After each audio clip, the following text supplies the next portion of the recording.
और रेंज पर सीमाएं लगानी होंगी, यानी कि उसकी एक सीमा आपको तय करनी होगी। 11वीं शर्त रही ईरान की सैन्य क्षमता को सिर्फ आत्मरक्षा तक सीमित करना। वहीं 12वीं शर्त के तौर पर अमेरिका ने कहा कि इसके बदले ईरान को अमेरिका आर्थिक प्रतिबंध हटाने की बात कह रहा है। 13वीं शर्त के तौर पर सिविल न्यूक्लियर प्रोजेक्ट्स जैसे बुसहर न्यूक्लियर पावर प्लांट की बात कर लें, उसमें अंतर्राष्ट्रीय मदद उससे हासिल होगी। 14वीं स्नैपबैक यानी कि अचानक से प्रतिबंध को वापस लगाने की व्यवस्था खत्म कर दी जाएगी। 15वीं और आखिरी शर्त की बात करें तो ईरान को भविष्य में परमाणु हथियार न बनाने की औपचारिक गारंटी देनी होगी। इन शर्तों का असर क्या होगा वो भी समझ लीजिए। तो इन शर्तों का असर सिर्फ परमाणु कार्यक्रम तक सीमित नहीं है। अगर ईरान इन्हें मानता है तो उसे अपनी पूरी रणनीतिक नीति को ही बदलना पड़ेगा। मध्य पूर्व में ईरान का प्रभाव काफी हद तक उसके प्रॉक्सी नेटवर्क पर ही टिका हुआ है। हमास, हिजबुल्ला और हुती जैसे संगठनों के जरिए ही ईरान क्षेत्र में अपनी ताकत को बनाए रखता है। लेकिन अगर ये नेटवर्क खत्म हो गए तो मध्य पूर्व में ईरान का प्रभाव काफी कम हो सकता है। अब सवाल ये कि इतनी बड़ी कीमत चुकाने के बदले ईरान को हासिल क्या होगा, मिलेगा क्या? अमेरिका ये कह रहा है कि अगर ईरान इन शर्तों को मान लेता है तो उस पर लगे हुए आर्थिक प्रतिबंध हटाए जा सकते हैं, अंतर्राष्ट्रीय निवेश को बढ़ाया जा सकता है, उसकी अर्थव्यवस्था को एक बड़ा सहारा दिया जा सकता है और सिविल न्यूक्लियर टेक्नोलॉजी में मदद उसे मिल सकती है। लेकिन क्या यह भरोसा ईरान के लिए काफी होगा? ईरान की सबसे बड़ी चिंता लीबिया का उदाहरण है और साल 2003 में मुअम्मर गद्दाफी ने अपना परमाणु कार्यक्रम छोड़ दिया था। लेकिन 2011 में हुआ क्या? नाटो के हस्तक्षेप के बाद उनकी सरकार गिर गई और गद्दाफी की हत्या कर दी गई। इसी वजह से ईरान में यह धारणा इस वक्त बहुत मजबूत है कि अगर आपने अपनी रणनीतिक ताकत को छोड़ा तो आपकी सुरक्षा भी खत्म हो सकती है। अगर आज ईरान के सामने साफ साफ तौर पर दो रास्ते नजर आते हैं। पहला तो अमेरिका की शर्तों को मानकर आर्थिक राहत और शांति की ओर बढ़ जाना, तो वहीं दूसरा अपनी रणनीतिक ताकत को बनाए रखना और टकराव का रास्ता यूं ही जारी रखना। लेकिन यह फैसला सिर्फ ईरान का नहीं होगा, यह फैसला तय करेगा कि मध्य पूर्व में आने वाले सालों में शांति होगी या एक और बड़ा युद्ध होगा।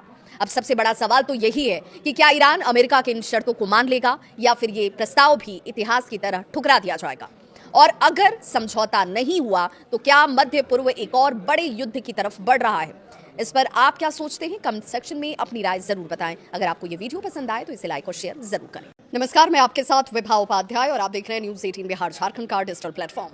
मध्य पूर्व की जंग को रोकने के लिए अमेरिका ने एक ऐसा कूटनीतिक प्रस्ताव रखा जो शांति का रास्ता भी हो सकता है और ईरान के लिए रणनीतिक आत्मसमर्पण भी। अमेरिका ने ईरान के सामने 15 शर्तें रखी हैं। अगर ईरान इन्हें मान लेता है तो जंग रुक सकती है, आर्थिक प्रतिबंध हट सकते हैं और उसकी अर्थव्यवस्था को एक बड़ी राहत मिल सकती है। लेकिन अगर ईरान ने इन शर्तों को नहीं माना, वैसे हालात में परिस्थितियां क्या होंगी इसका अंदाजा आप लगा सकते हैं। सवाल तो ये भी कि अगर इन शर्तों को मान भी लिया तो क्या वो अपनी सैन्य ताकत और क्षेत्रीय प्रभाव को खो देगा? और सबसे बड़ा सवाल तो ये है कि क्या ईरान को लीबिया के गद्दाफी जैसा अंजाम मिलने का डर सता रहा है? इसी पर आज बात करेंगे और अमेरिका के इन 15 शर्तों को भी जानेंगे कि क्या 15 शर्तें अमेरिका की तरफ से लगाई गई हैं या यूं कहें कि इन शर्तों को रखा गया है। इनका ईरान पर क्या असर होगा और क्या ये समझौता वास्तव में शांति का रास्ता हो सकते हैं या एक रणनीतिक जाल के तौर पर इसे समझा या देखा जाए। मध्य पूर्व इस वक्त बेहद तनावपूर्ण दौर से गुजर रहा है। इजराइल और ईरान के बीच बढ़ता हुआ टकराव, गाजा युद्ध और क्षेत्र में सक्रिय कई सशस्त्र गुट, इन सब के बीच अमेरिका ने कोशिश की है कि हालात को कूटनीतिक रास्ते से संभाल लिया जाए और इसी कोशिश के तहत अमेरिका ने ईरान के सामने रख दी है 15 शर्तों वाला एक प्रस्ताव। लेकिन यह प्रस्ताव जितना शांति का वादा करता है उतना ही ईरान की रणनीतिक ताकत पर सवाल भी खड़े करता है। अमेरिका की 15 शर्तें क्या हैं? सबसे पहली शर्त है, अमेरिका की इन 15 शर्तों से आप ये भी समझेंगे कि इन शर्तों के जरिए अमेरिका चाहता क्या है। तो पहली शर्त है, ईरान को 1 महीने का सीज फायर करना होगा।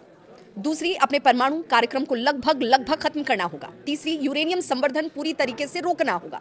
चौथी, सभी न्यूक्लियर सामग्री जिसमें इंटरनेशनल एटॉमिक एनर्जी एजेंसी को सौंपनी होगी। 5वीं शर्त है, नतांज, फोर्डो और इस्फहान जैसे प्रमुख परमाणु केंद्रों को नष्ट कर देना। 6ठी शर्त, IAEF को ईरान के अंदर पूरी जांच की आजादी देना। 7वीं शर्त रखी गई अमेरिका की तरफ से, ईरान को अपनी प्रॉक्सी रणनीति को छोड़ देना होगा, यानी हमास, हिजबुल्ला और हुती जैसे संगठनों से रिश्ते उसे खत्म करने होंगे।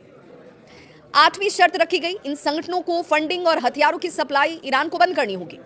9वीं शर्त के तौर पर स्ट्रेट ऑफ हॉर्मुज को अंतर्राष्ट्रीय जहाजों के लिए खुला रखने का वचन होगा।